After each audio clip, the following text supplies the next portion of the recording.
ദേശീയപാത കൊരട്ടിയിൽ നിയന്ത്രണം വിട്ട മാരുതി കാർ മരത്തിലിടിച്ച് 2 പേർ മരിച്ചു. അച്ഛനും മകളുമാണ് മരിച്ചത്. ദേശീയപാത കൊരട്ടിയിൽ നിയന്ത്രണം വിട്ട മാരുതി കാർ മരത്തിലിടിച്ച് അച്ഛനും മകളും മരിച്ചു. കോതമംഗലം ഓനുക്കൽ സ്വദേശി കൊട്ടഞ്ചിറയിൽ വീട്ടിൽ ജെയ്മോൻ 42 വയസ്സ്, മകൾ ജോയിന 11 വയസ്സ് എന്നിവരാണ് മരിച്ചത്. വെള്ളിയാഴ്ച പുലർച്ചെ 5:40 സംഭവം. കാറിനകത്തുണ്ടായിരുന്ന മറ്റു 2 പേർക്കും സാരമായി പരിക്കേറ്റിട്ടുണ്ട്.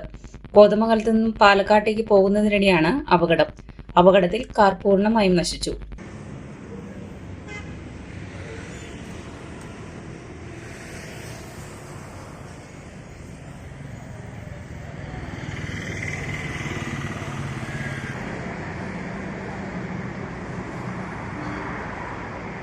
Malino Fire Force 1 है।